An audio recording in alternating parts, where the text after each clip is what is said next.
All right, we're live on location for the Professional Business Partners Committee meeting for ToolTALKs at the Canadian Warplane Museum. I'm here with Pops. Why don't you guys tell me a little bit about yourself, introduce yourself, your company, and the services you provide. Thank you. We're a full-fledged building restoration firm specializing in parking garage and building envelope restoration, kind of spanning all across Southern Ontario. And we have one office space in Etobicoke, but we do like to travel, so we're all over the area, specifically Golden Horseshoe being one of our major interests right now in the market. Oh, great! So what should a customer look for when trying to source a vendor in your line of work? I would make sure that your customers are always double checking to see if their contracting firms are bonded, fully insured, and are capable of communicating with both the board, property management firm, and consulting firm, aka having some form of experience. And I guess the last thing would just be making sure that they have a fairly good track record.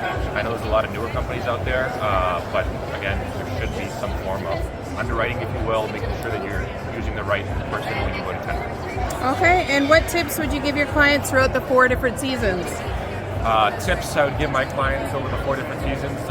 First, probably being monitoring any issues that might have been kind of sprung, if you will, in the later months of the year, kind of approaching the winter months. See how consistent some of these issues might be coming into the warm months after all the freezing happens. That's one tip, I should say. The second tip would be to proactively engage with your consulting engineers if there are anything, if you do notice anything in your corporation or your property that might be out of your comfort range in assessing. Third thing I would do is make sure you have a good relationship with at least 3 of your contractors of choice. That way, in case something comes up, you're making sure you get the most competitive pricing while trusting the 3 individuals you come up to invite. And then the fourth thing I would say is just trying to keep communication paths clear. Probably one of the biggest issues in our industry is miscommunication. So if we can be strong in communicating, it'll probably make everyone's life easier. Okay, and what would you suggest that a customer avoid with your type of work or looking in that area? I would avoid doing things without engineers, like I've always said from day one. Questions of this nature. Some other things to avoid would be designing or engaging with an engineer during the summer months. A lot of this work should be designed over downtime, if you will, for us, which is kind of like December to February, March, with the colder weather obviously being a factor in carrying out some of this work. So it's a good time for planning, maybe. Yeah, exactly, yep. Right. Give you ample time to do things, get your board on board, if you will, no pun intended, stuff like that.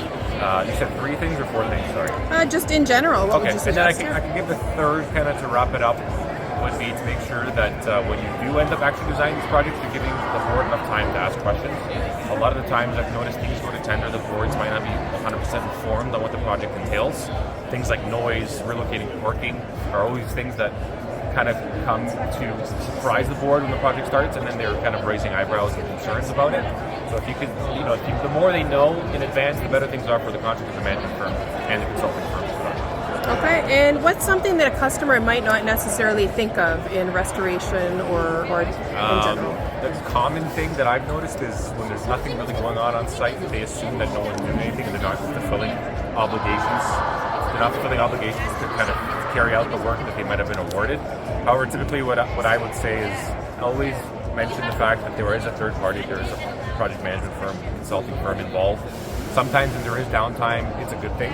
That way there's A, clarity on things that might need to be clarified, B, there might be changes that need to be addressed, and C, sometimes the changes require additional credits or extras on the contract. Something not thought of might be getting all the seats at the table. If there is downtime, don't raise eyebrows. I would probably just always say that the more patient you are, the better things will end up being typically, and that way we're not doing things twice, and the contractor and the consultant's not chasing things that might have changed or differ from what was designed.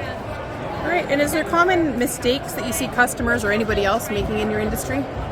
I would say that doing many projects at once isn't really a good thing sometimes.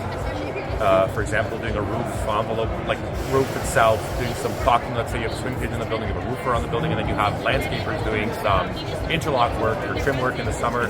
You have 3 trades that might be on the same elevation of the building at the same time, and wrapping over the roof, which makes things very difficult for health and safety, makes coordination difficult. Yep. And on top of that, just extra liability that I don't think condos need in today's day. Right? All right. Well, thank you very much. Yeah, thank you.